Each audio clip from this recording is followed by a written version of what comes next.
Olá a todos, sejam bem-vindos ao nosso canal Portugal Dicas e Conversas. Estamos hoje com Mônica Santos, dona da empresa Duas Vezes Mais, que nos vai explicar muitas coisas sobre a documentação. Olá, Mônica, tudo Olá, bem? Cristina, bom dia ou boa tarde, conforme a hora que nos estiverem a ouvir. Exatamente.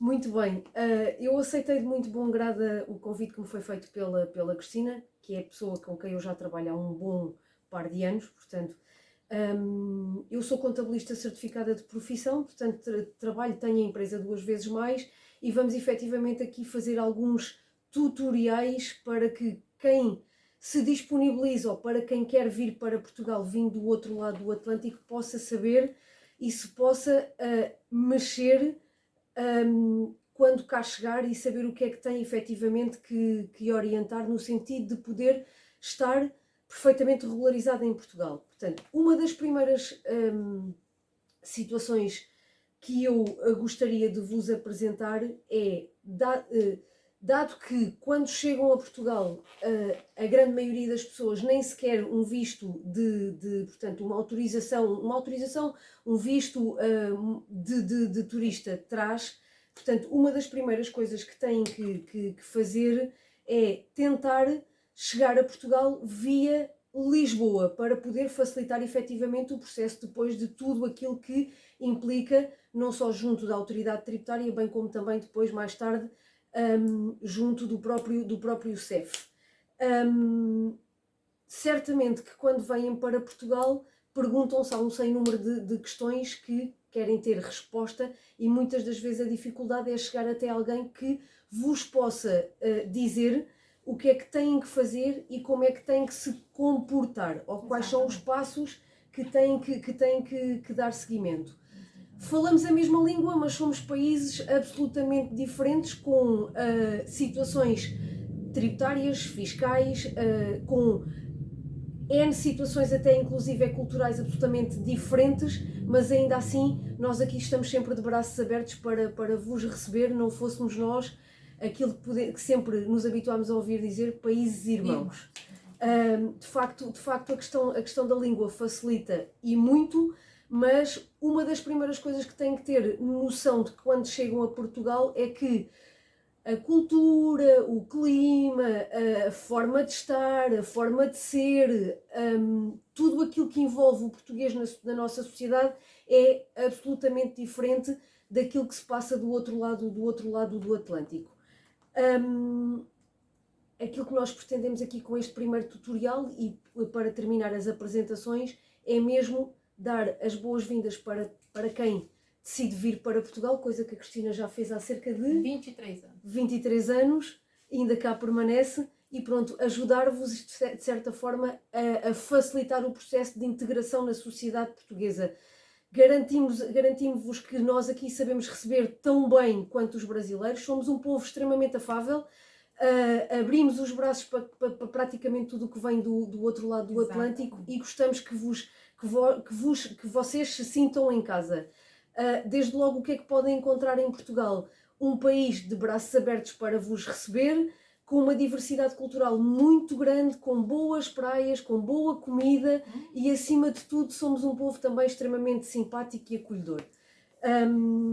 Pronto, posto isto, vamos começar por um tema que é absolutamente fundamental para quem se fixa por aqui e pretende efetivamente cá ficar durante o tempo que tiver. Começar a vida em Portugal. Começar a vida em Portugal, exatamente. Portanto, começar a vida do zero, vindo de um país que tem uma cultura absolutamente diferente da nossa, ainda que com alguns traços comuns, nomeadamente a questão da língua, que facilita subejamente o processo de integração, mas ainda assim há um conjunto de formalidades que teremos que efetivamente ter em conta quando decidimos atravessar o Atlântico.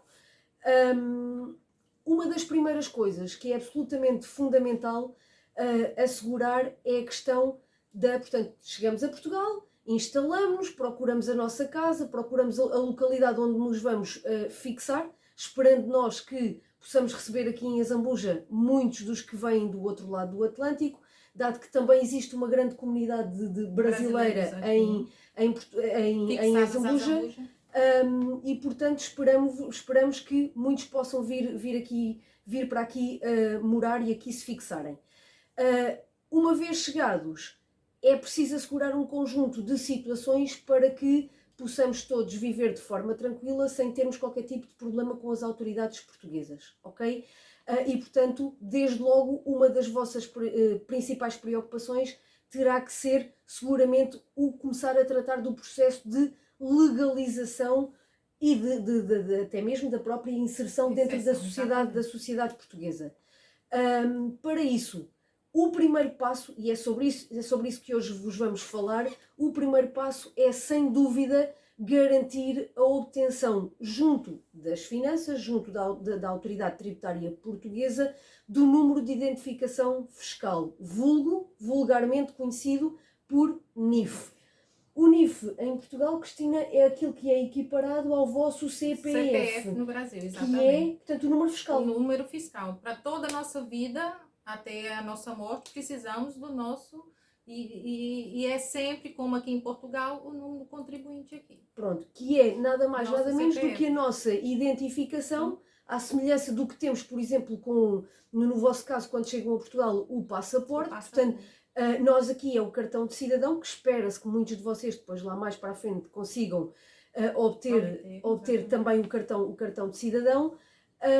O número de identificação fiscal é aquilo que nos identifica perante as autoridades fiscais, portanto, deste país, nomeadamente as finanças. E esse número, tal qual como a Cristina mencionou, vai nos acompanhar efetivamente desde que chegamos até que nos vamos embora, ou seja para outro país, seja embora de vez, portanto, ou seja, quando morrermos.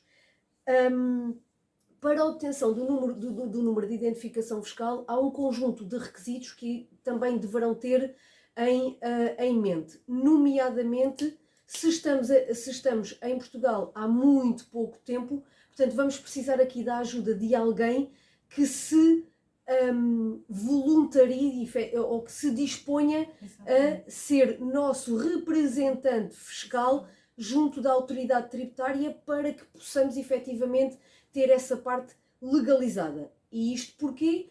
Porque nós não conseguimos aqui dar seguimento à questão da segurança social e à questão também depois da manifestação de interesse junto do CEF, se não tivermos este número de identificação fiscal.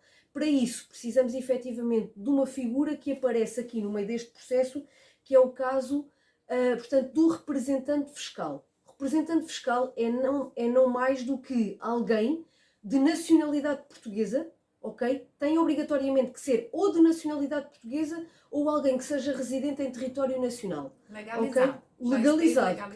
Que esteja já com o processo todo legalizado em Portugal e que se disponibilize efetivamente a dizer, não, eu, por exemplo, Mónica Alexandra, responsabilizo-me pela estadia da Cristina em Portugal pelo tempo que ela cá quiser ficar.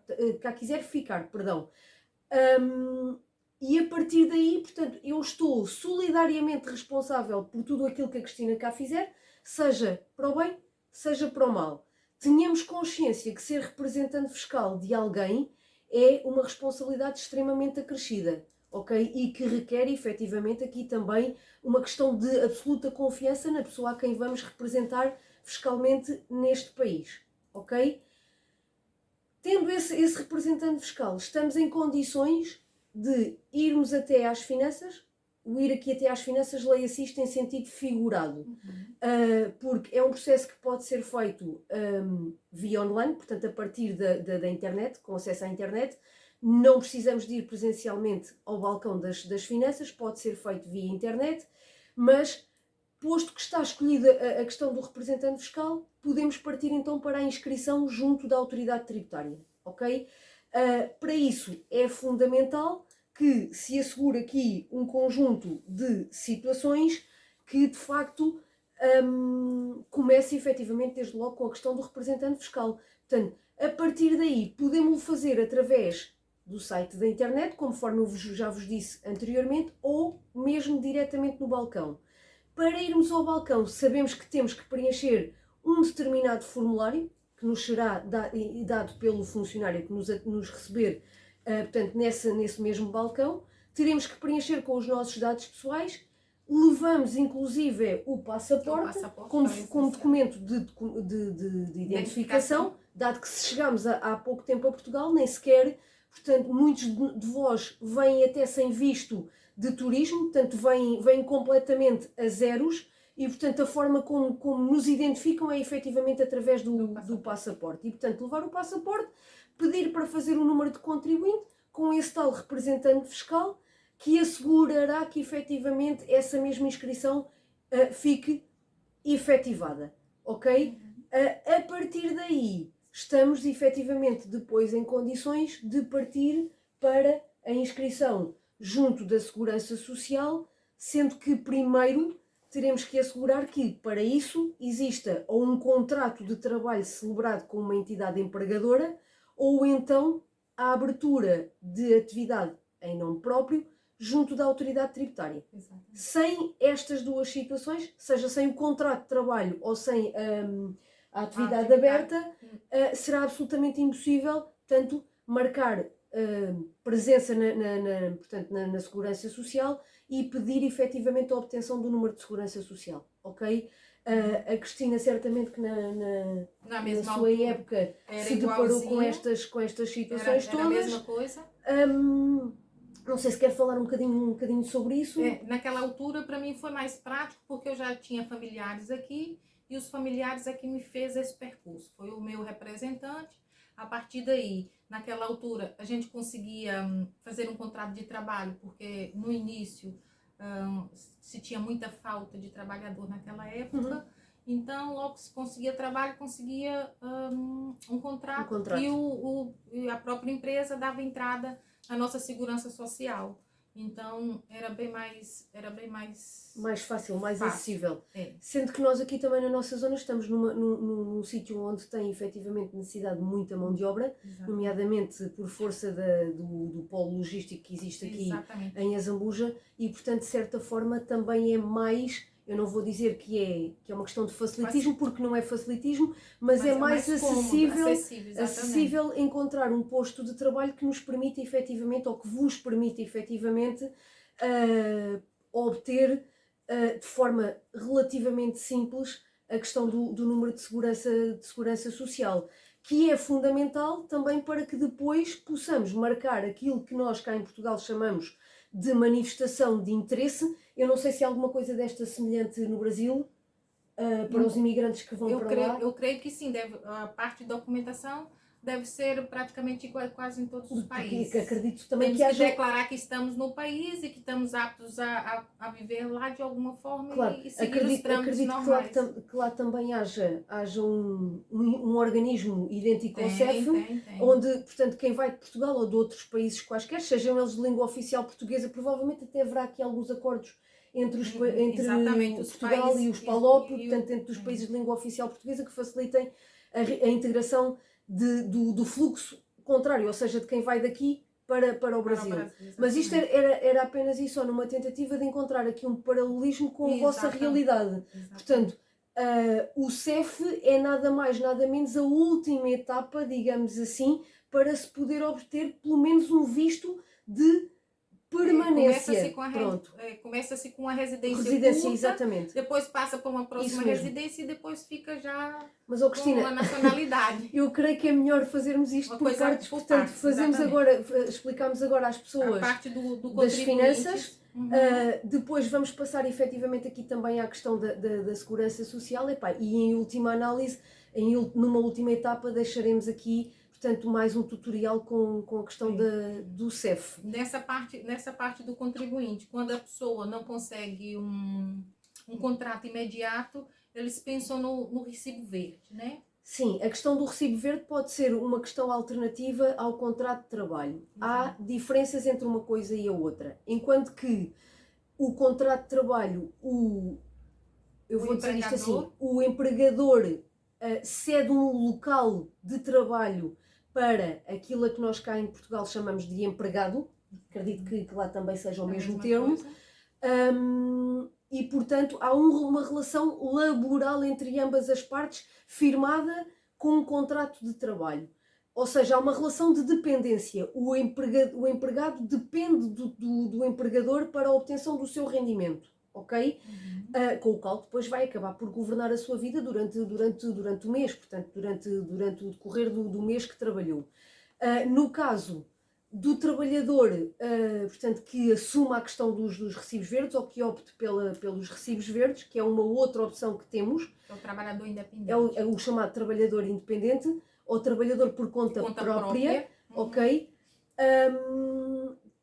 Portanto, assume ele próprio o risco do desenvolvimento da sua atividade. Ok? Portanto, não há um contrato de trabalho celebrado com ninguém. Há sim clientes que procuram esse trabalhador independente, sejam um ou sejam muitos, que, portanto, estabelece essa relação de... É quase como se fôssemos a uma loja comprar pastilhas, ou comprar picolés, como vocês chamam no Brasil, ok? Dizendo assim, vamos à loja, compramos, nós aqui temos um relacionamento de, portanto, lojista com cliente, ok?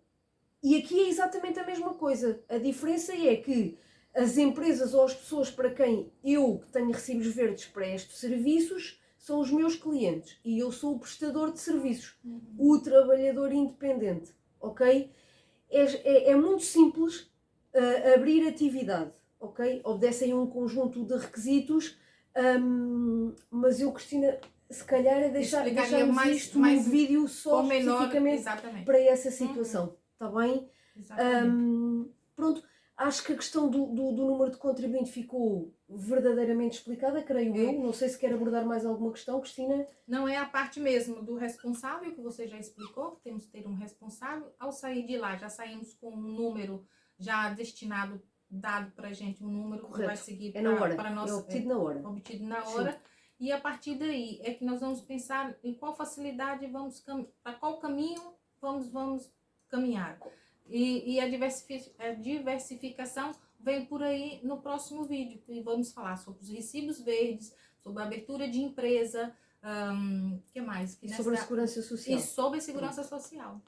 Então, por hoje é só. Agradecemos a prestabilidade de Mônica, que veio aqui nos esclarecer, e ficamos para o próximo tutorial. Não se esqueçam, deixe o seu like, ative o sininho, deixe o seu comentário. E o nosso muito obrigada. Tchau. Botem lá o joinha e subscrevam o canal, tá bem? Obrigada. Tchau, tchau.